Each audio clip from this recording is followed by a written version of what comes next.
Welcome to 360 Tamil. இன்னைக்கு இந்த வீடியோல கிரைம் பேட்ரோல்ல இருக்க ஒரு பர்டிகுலர் எபிசோடோட கதையை பத்தி தான் பார்க்க போறோம். இந்த கதையில நீங்க எதிர்பார்க்காத நிறைய ட்விஸ்ட் அண்ட் டர்ன்ஸ்லாம் வச்சிருப்பாங்க. முதல்ல பிளாட் என்னன்றதை நான் சொல்றேன். ஒரு பப்ல பார்ட்டி நடக்குது. பார்ட்டியை முடிச்சுட்டு எல்லாருமே வெளியே வராங்க. திடீர்னு ரெண்டு பேர் வந்து இஷ்டத்துக்கு ஷூட் பண்றாங்க.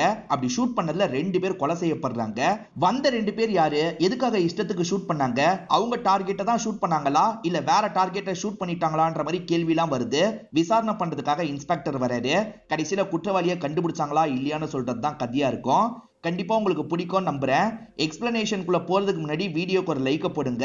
அது மூலியமா இந்த வீடியோ இன்னும் நிறைய பேர்கிட்ட கொண்டு போய் சேர்க்கப்படும். மேற்கொண்டு டைம் வேஸ்ட் பண்ணாம நம்ம நேரடியா எக்ஸ்பிளனேஷனுக்குள்ள போயிடலாம். எபிசோடு ஸ்டார்டிங் சீனே லம்பான்னு ஒருத்தனை காட்டுறாங்க. இவன் விலை மாது கூட ஒன்னா இருந்திருக்கான் போல. இவன் செக்ஷுவலா வீக்கு போல. அந்த லேடி அதை சொல்லி கிண்டல் பண்ணிட்டு இருக்காங்க. இதை கேட்கிற இந்த லம்பாக்கு கோவம் வந்துருது. என்னைய கிண்டல் பண்ணிட்டு இருக்கியா, உன்னை என்ன பண்றேன் பாரு அப்படின்ற மாதிரி போட்டு பயங்கரமா அடிச்சிட்டு இருக்கான். இப்ப வேற ஒருத்தங்களா காட்டுறாங்க. இவங்களோட பேரு டிம்பிள் அப்படின்றது. பிளைட் ஓட்டுற பைலட் ஆகணும்ன்ற மாதிரி தான் இவங்க ஆசைப்பட்டிருப்பாங்க. அதுக்கான ஒரு ஸ்டெப்ல இவங்க முன்னேறி இருக்காங்க போல. இதை நினைச்சு பயங்கரமா சந்தோஷப்படுறாங்க. இவங்களுக்கு சொல்லி தந்தவரா ஒருத்தர் இருப்பாரு. அவருமே இவங்களை பாராட்டுறாரு. நீ இதே மாதிரி ட்ரை பண்ணுமா, இந்த நேரத்துல கல்யாணம்லாம் அவசியமான்னு கேக்குறாரு. இவங்க எதுவுமே பேச முடியாம அமைதியா இருறாங்க. இவங்க கிளம்பிட்டு இருக்கிறத வினீத்னு ஒரு நபர் பாக்குறாரு. வினீத் ப்ரொபோஸ் பண்ணி இவங்க ரிஜெக்ட் பண்ணிருப்பாங்க. அதெல்லாம் மனசுல வச்சுதான் கோவப்பட்டு இருக்காரு. இவங்க போயிட்டு இருக்கும் போது வினீத் இருக்காருல, நிறுத்தி இவங்க கிட்ட பேச ஆரம்பிக்கிறாரு. எனக்கு நோ சொன்ன, இப்ப கல்யாணத்துக்கு ஓகே சொல்லிட்ட, அப்போ உனக்கு எப்படி இருந்தாதான் பிடிக்கும்ன்ற மாதிரிலாம் கொஞ்சம் நக்கலா பேசிட்டு இருக்காரு. முதல்ல வாயை அடக்குன்ற மாதிரி இவங்களும் பதிலுக்கு கோவப்படுறாங்க. உன்னதான் அப்பயே பிடிக்கலன்னு சொல்லிட்டேன்ல, திரும்பி எதுக்காக என்ன தொல்லை பண்ணிட்டு இருக்க, என் கையை விடுன்ற மாதிரி தள்ளி விடுறாங்க. ஃப்ரெண்ட் எதுக்கடி கோவப்படுற, கொஞ்சம் அமைதியா இருன்ற மாதிரிலாம் கண்ட்ரோல் பண்றாங்க. இவனை மாதிரி ஆளெல்லாம் இப்படிதான் ஹேண்டில் பண்ணும் அப்படின்ற மாதிரி இவங்களும் சொல்றாங்க. இப்ப ஃப்ரெண்டும் இவங்களும் சேர்ந்த மாதிரி இங்க இருந்து கிளம்பிடுறாங்க. டிம்பிளோட பேரண்ட்ஸ் ஏற்கனவே கல்யாணத்துக்கு முடிவு பண்ணிருப்பாங்க. மாப்பிள்ளையோட பேரு அனுஜ் அப்படின்றது. அது சம்பந்தமா தான் வீட்டுல பேசிட்டு இருக்காங்க. அப்ப இந்த இடத்துக்கு டிம்பிள் வந்துடுறாங்க. ஆக்சுவலா மாப்பிள்ளை வீட்டை சேர்ந்தவங்க வேலைக்கெல்லாம் போக வேணாம்னு சொல்லியிருப்பாங்க. ஆனா இவங்க பைலட் ஆக போறாங்கல்ல, எனக்கு பைலட் ஆகணும்னு ஆசை, அந்த வாய்ப்பு கிடைச்சிருக்கு, நான் பைலட் ஆக போறேன், இந்த கல்யாணத்தை வேணா நிறுத்திடலாம் அப்படின்ற மாதிரி பேசிட்டு இருக்காங்க. என்ன பேசிட்டு இருக்கன்ற மாதிரி பேரண்ட்ஸ் கோவப்படுறாங்க. மாப்பிள்ள இருக்காருல, கல்யாணத்துக்கு அப்புறம் நீ வேலைக்கு போனாலும் எனக்கு ஓகே தானே சொல்றாரு. இதை கேட்கிற டிம்பிள் சந்தோஷப்படுறாங்க. அப்ப கல்யாணத்தை சீக்கிரமா முடிச்சுக்கலான்ற மாதிரி சொல்றாங்க. நமக்கு ஸ்டார்டிங் லம்பான்னு ஒருத்தனை காமிச்சாங்கல்ல, அவனோட அப்பா செம்ம கோவத்துல இருக்காரு. வேலை வெட்டிக்கு போகாம வீட்டுல வெட்டியா இருக்கான் போல. அதை சொல்லி எல்லாம் திட்டிட்டு இருக்காரு. ஓவரா பேசாதீங்க, அதுக்கப்புறம் என்ன பண்ணுவனே தெரியாதுன்ற மாதிரி சொல்றான். அப்படிதான்டா பேசுவேன்ற மாதிரி அப்பா பேசிட்டு இருக்காரு. இவன் கோவத்துல அப்பாவை பிடிச்சு தள்ளி விடுறான். இப்ப வேகமா இங்க இருந்து கிளம்புறான். இல்லீகல் வேலை பண்ணுன்னு ஒருத்தர் கேட்டிருப்பாரு. இவன் மாட்டேன்னு சொல்லியிருப்பான். இப்ப அவர்கிட்டயே திரும்பி போலான்ற மாதிரி தான் அவரை பார்க்கறதுக்காக வந்திருக்கான். அவர் பேரு ஜகா அப்படின்றது. நீங்க சொன்ன வேலையை நான் பண்றேன்ற மாதிரி ஏத்துக்கிறான். ஓகேன்ற மாதிரி ஜகாவும் ஏத்துக்கிறாரு.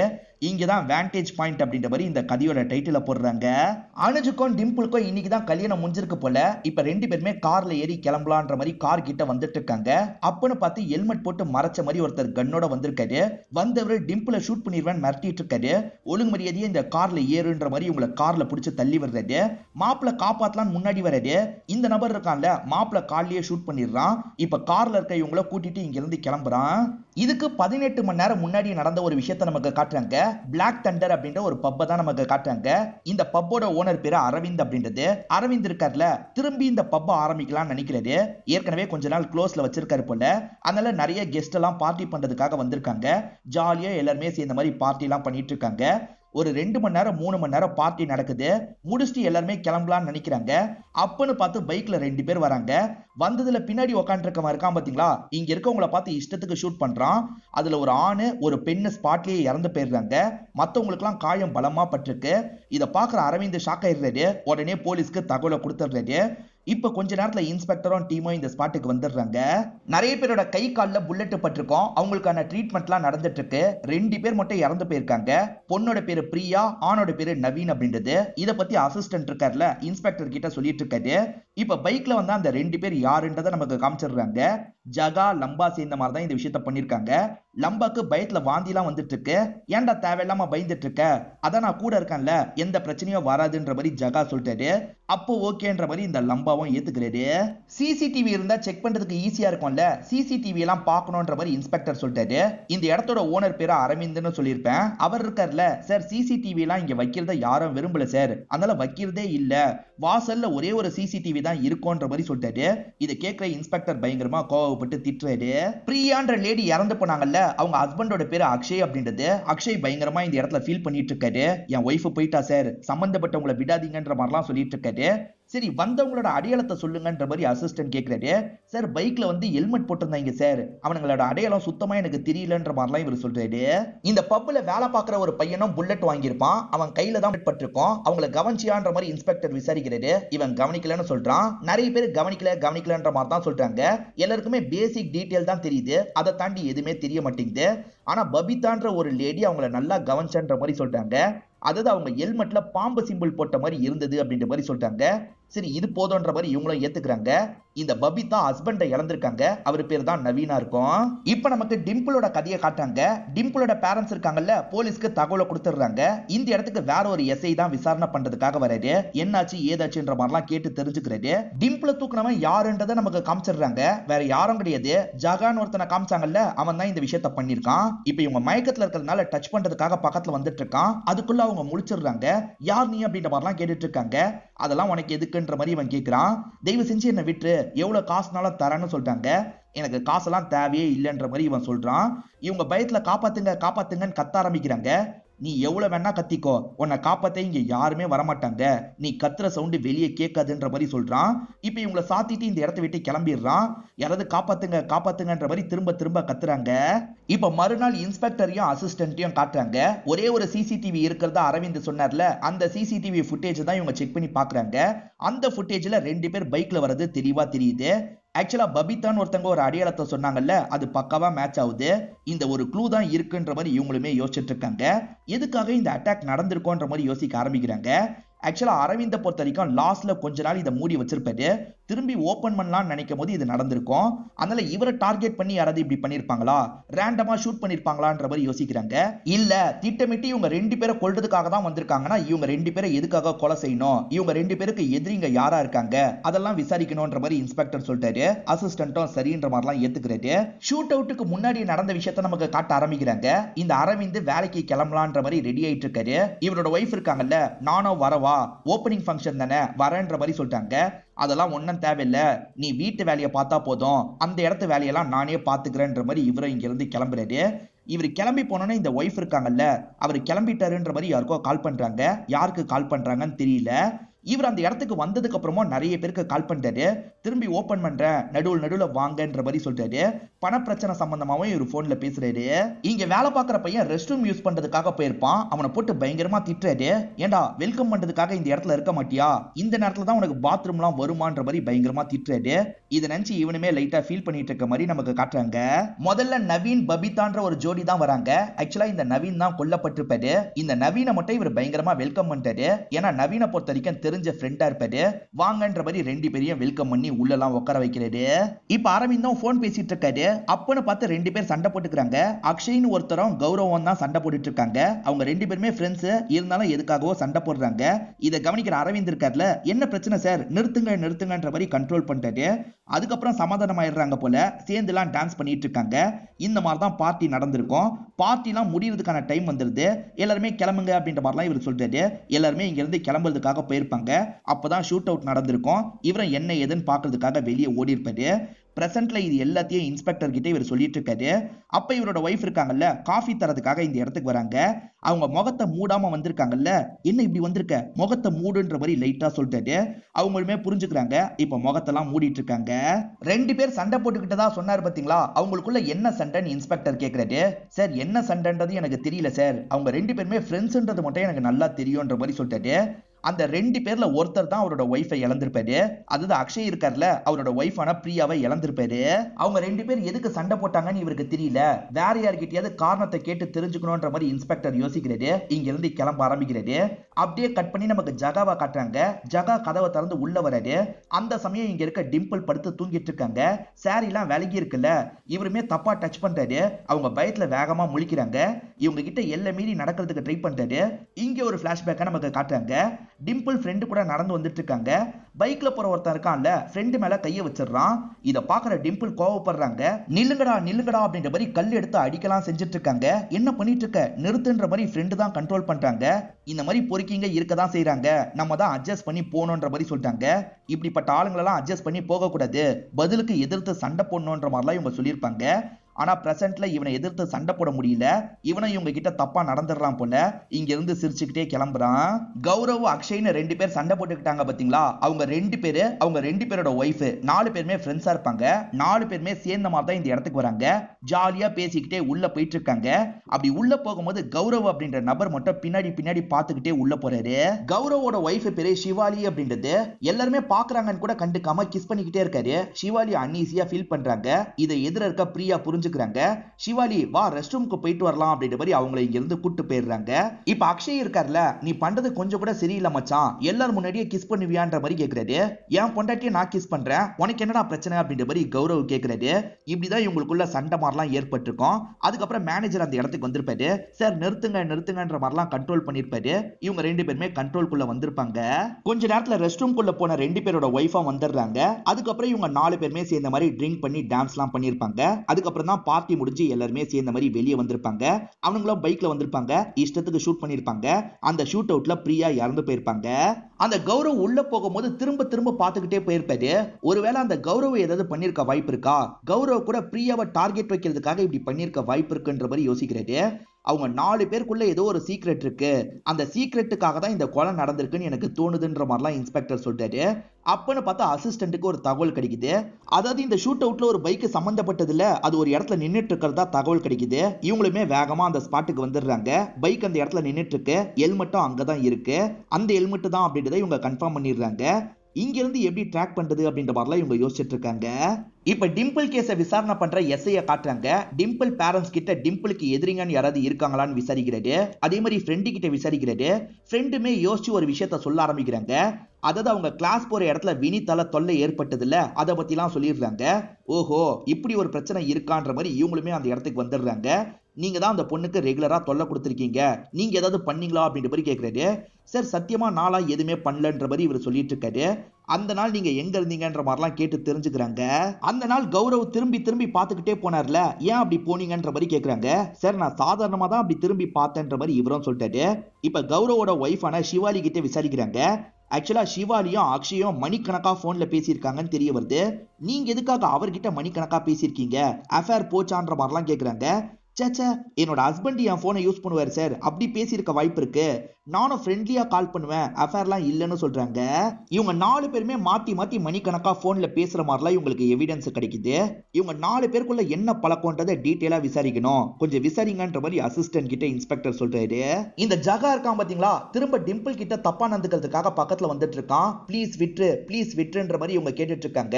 அப்பன்னு பார்த்து இவனோட அசிஸ்டன்டான லம்பா கிட்ட இருந்து போன் கால் வருது. என்ன விஷயம்ன்ற மாதிரி கேட்டுக்கிட்டே கிளம்புறாரு. அவன் போனதுக்கு அப்புறம் இவங்களுமே தப்பிக்கிறதுக்கு வழியை தேடுறாங்க.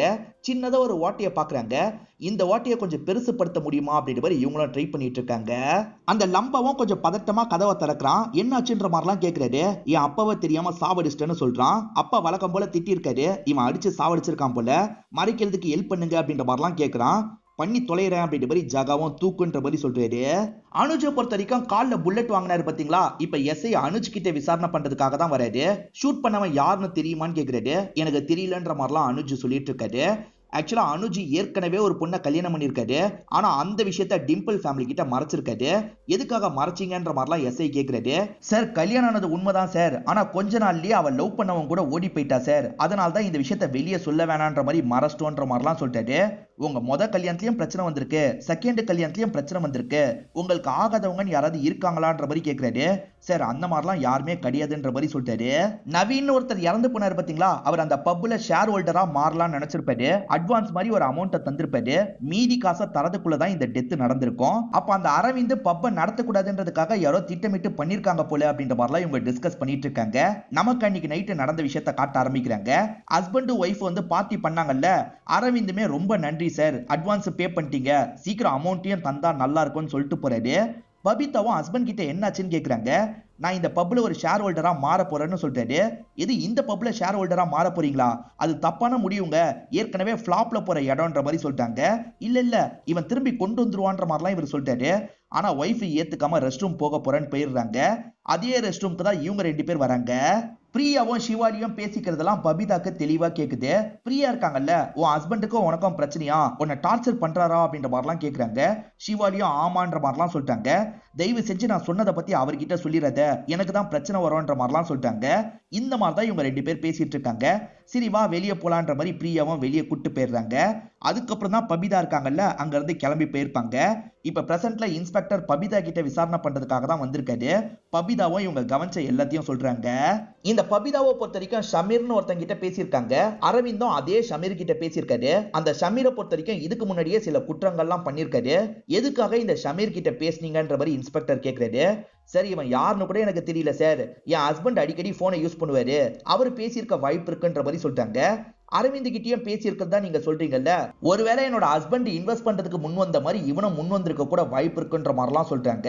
அந்த மாதிரி கூட வாய்ப்பு இருக்கு, அந்த ஆங்கிள் விசாரிக்கலாம்னு இவரும் யோசிக்கிறாரு. ஷூட் அவுட்ல யூஸ் பண்ணது என்ன மாதிரியான கன்னுன்ற மாதிரி ஒரு பக்கம் விசாரணை போயிட்டு இருக்கு. அந்த விசாரணையில என்ன மாதிரியான கன்னுன்றது உங்களுக்கு தெரிஞ்சிருது. அதே கன்னு வேற ஒரு கேஸ்ல சம்பந்தப்பட்டிருக்கு போல எஸ்ஐ வந்துடுறாரு. அதாவது டிம்பிள் கேஸை விசாரிக்கிற எஸ்ஐ வந்துடுறாரு. சார் இதே கண்ணை வச்சுதான் காலையில ஒரு சம்பவம் நடந்திருக்கு அப்படின்ற மாதிரிலாம் இவங்க கிட்ட சொல்றாரு. டிம்பிள் தப்பிக்கிறதுக்காக வாட்டியை பெருசா கேட்டிருக்காங்கல்ல, அப்பன்னு பார்த்து ஜகா கதவை திறந்து வந்துடுறாரு. இந்த விஷயத்த பாத்துடுறாரு. தப்பிக்க ட்ரை பண்றியான்ற மாதிரி இவங்களை போட்டு அடிச்சிட்டு இருக்காரு. அப்பன்னு பார்த்து லம்பவும் இந்த இடத்துக்கு வந்துடுறான். இவரை ஃபாலோ பண்ணி தான் இந்த இடத்துக்கு வந்திருக்கான் போல. என்ன பண்ணிட்டு இருக்கீங்கன்ற மாதிரிலாம் கேட்டுட்டு இருக்கான். இவர் காப்பாத்த தான் வந்திருக்காருன்ற மாதிரி இவங்க நினைச்சுக்கிறாங்க. ப்ளீஸ் சார் என்ன காப்பாத்துங்கன்ற மாதிரிலாம் கேட்டுட்டு இருக்காங்க. அதுக்கப்புறம் தான் இவனும் ஜகாவோட ஆளுன்னு தெரிய வருது.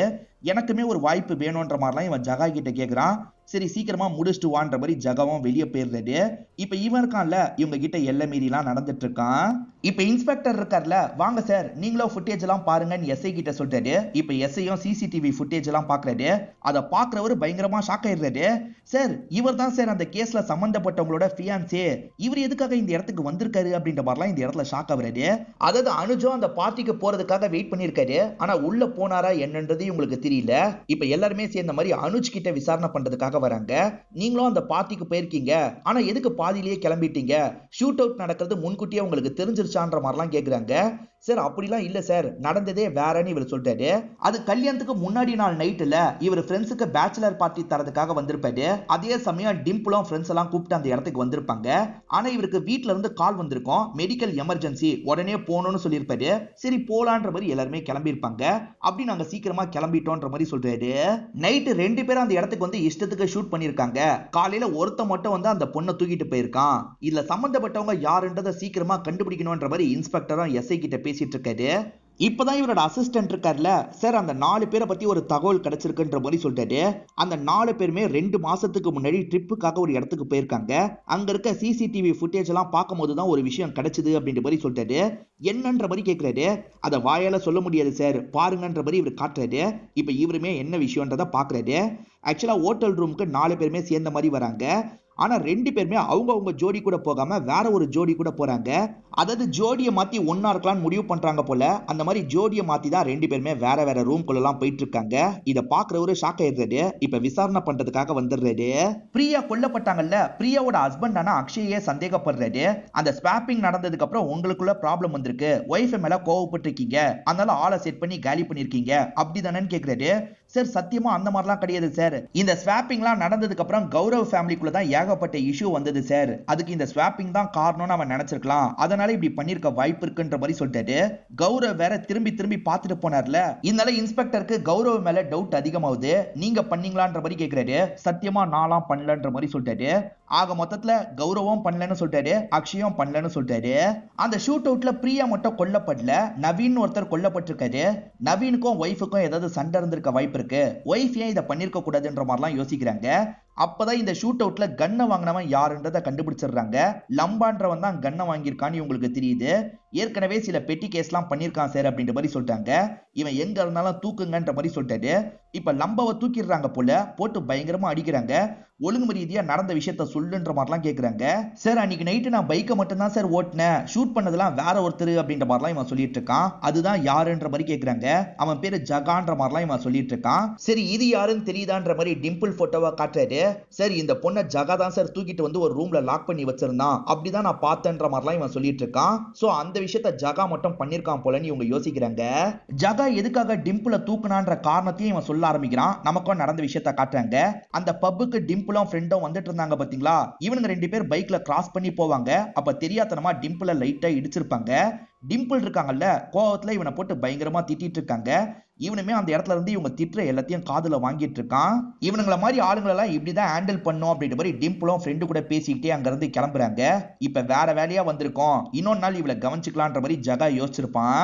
இந்த வேலையை உங்களுக்கு கொடுத்தது யாருன்ற மாதிரி இன்ஸ்பெக்டர் கேட்கிறாரு. இவனும் யார் இந்த வேலையை கொடுத்தான்ற உண்மையை சொல்லிடுறான். அதே மாதிரி ஜகா லாக் பண்ணி வச்சிருக்கிறதா சொன்னா பாத்தீங்களா, அந்த இடத்த காட்டுன்ற மாதிரி சொல்றாங்க. இவனுமே அந்த இடத்துக்கு கூட்டு வந்துடுறான். சரி இந்த வீட்டுல தான் லாக் பண்ணி வச்சிருந்தான்ற மாதிரிலாம் சொல்றான். இவங்களுமே கதவை திறந்து உள்ள வந்துடுறாங்க. ஆனா இப்ப பார்க்கும்போது அந்த இடத்துல டிம்பிள் இல்ல. டிம்பிள் எங்க தான் போனான்ற மாதிரி திரும்பி அடிச்சு விசாரணை பண்ணிட்டு இருக்காங்க. வேலை கொடுத்தது யாருன்றதை இவன் சொல்லிட்டான்ல, அந்த நபரை போய் பார்க்கணும்னு இவங்க முடிவு பண்றாங்க.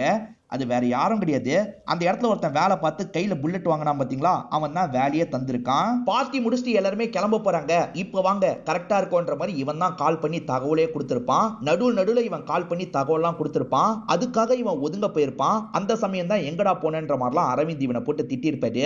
இப்பதான் அந்த விஷயம்லாம் நமக்கு தெளிவா புரியுது. இவனா இந்த விஷயத்த பண்ணிருக்க மாட்டான், ஒருத்தங்க சொல்லி தான் பண்ணிருப்பான். அவங்க கிட்ட இதுக்கான பேமெண்ட்லாம் இவன் வாங்கியிருப்பான். அது யாருன்றதை இப்ப இன்ஸ்பெக்டர் கிட்ட இவன் சொல்லிடுறான். யாருன்றதை நமக்கும் காட்டுறாங்க. அரவிந்தோட ஒய்ஃபா ஒருத்தங்களை காமிச்சாங்கல்ல, அவங்க தான் இதுல சம்பந்தப்பட்டிருப்பாங்க. என் ஹஸ்பண்ட் கிளம்பிட்டாருன்னு யாருக்கோ கால் பண்ணி சொன்னாங்கல்ல, இந்த பையனுக்கு தான் கால் பண்ணி தகவல்லாம் கொடுத்திருப்பாங்க. எதுக்காக நீங்களே உங்க ஹஸ்பண்ட் இடத்தை இப்படி பண்ணீங்கன்ற மாதிரி இன்ஸ்பெக்டர் கேட்கிறாரு. இந்த ஒய்ஃபோட அப்பா தான் அந்த பப்பியை ரன் பண்ணிருப்பாரு. அப்ப இவங்களும் சப்போர்ட்டிவா அதை நல்ல நிலைமைக்கு கொண்டு வந்திருப்பாங்க. அதுக்கப்புறம் தான் அப்பா கல்யாணம் பண்ணி தந்திருப்பாரு, பப்பியும் மாப்பிளைக்கு தந்திருப்பாரு. இவங்க ஹஸ்பண்ட் கிட்ட கணக்கு வழக்கு வேலையெல்லாம் பாக்குறேன்னு கேட்டிருப்பாங்க. நீ வீட்டு வேலையை மட்டும் பாருன்ற மாதிரி சொல்லியிருப்பாரு. அவரு சரியா கவனிக்காம தான் பயங்கர லாஸ்லாம் ஏற்பட்டிருக்கும். திரும்பி அதை எப்படியாவது கொண்டு வரலான்ற மாதிரி அவர் ட்ரை பண்ணிருப்பாரு. திரும்பி கூட இவர் கொண்டு வரக்கூடாதுன்ற மாதிரி இவங்க யோசிச்சிருப்பாங்க. அதனால தான் இந்த பிளான்லாம் பண்ணிருப்பாங்க. அங்க இஷ்டத்துக்கு ஷூட் அவுட் பண்ணுங்கன்ற மாதிரி தான் இவங்க சொல்லியிருப்பாங்க. சோ அவனுங்க ரேண்டமா தான் ஷூட் அவுட் பண்ணிருக்காங்க. இந்த அரவிந்த் ஏகப்பட்ட கஷ்டத்துல இருக்கும் போதே ஒய்ஃபை அடக்கி வச்சிட்டு இருக்காருல, திரும்பி அது நல்ல நிலைமையில போக ஆரம்பிச்சிருச்சுன்னா ரொம்ப மோசமா ட்ரீட் பண்ணுவாருன்ற மாதிரி இவங்க யோசிச்சிருப்பாங்க. அதனால தான் திட்டமிட்டு இந்த விஷயத்த பண்ணன்ற மாதிரிலாம் சொல்லிட்டு இருக்காங்க. உனக்கும் உன்னோட ஹஸ்பண்டுக்கும் இருக்க பிரச்சனைக்காக தேவையே இல்லாம 2 பேரை சாவடிச்சிருக்க அப்படின்ற மாதிரிலாம் இவர் திட்டுறாரு. உனக்கான தண்டனை கிடைக்கும்ன்ற மாதிரி இங்க இருந்து எந்திரிச்சு நடக்க ஆரம்பிக்கிறாரு. ஜகாவை தேடிட்டு இருக்காங்கல்ல, இப்ப ஜகா எங்க இருக்கான்ற மாதிரி தகவல் கிடைச்சிருது போல. இவருமே அந்த ஸ்பாட்டுக்கு போகணுன்ற மாதிரி வேகமா கிளம்பி அந்த ஸ்பாட்டுக்கு வந்துடுறாரு. கதவை தட்டிட்டு இருக்காரு. ஜகா தான் கதவை திறக்கிறான். இப்ப ஜகாவை அமைக்கிறாங்க. எங்கடா டிம்பிள் அப்படின்ற மாதிரிலாம் கேட்டு அடிச்சிட்டு இருக்காங்க. இவனுமே டிம்பிள் எங்கன்றதா சொல்றான். அதாவது டிம்பிளை இவன் சாவடிச்சிட்டான் போல, ஒரு இடத்துல டிஸ்போஸ் பண்ணிருப்பான். அந்த இடத்த தான் இவன் சொல்றான். இவங்களுமே அந்த ஸ்பாட்டுக்கு வந்துடுறாங்க. அவன் தோண்டி புதைச்சு வச்சிருக்கிறது இவங்களுக்கு தெரிய வருது. இப்ப தோண்டி உள்ள இருக்க பாடியை பாக்குறாங்க. இதோடையே இந்த கதையை நமக்கு முடிச்சிடுறாங்க. இந்த கதையில வந்த ட்விஸ்ட் அண்ட் டர்ன்ஸ்லாம் உங்களுக்கு பிடிச்சிருக்கோன்னு நம்புறேன். இந்த வீடியோ உங்களுக்கு பிடிச்சிருந்ததுன்னா லைக் பண்ணுங்க, கமெண்ட் பண்ணுங்க, மறக்காம 360 தமிழ் சேனலை சப்ஸ்கிரைப் பண்ணுங்க. தொடர்ச்சியா இந்த மாதிரி வீடியோக்கள் வந்துகிட்டே தான் இருக்கும்.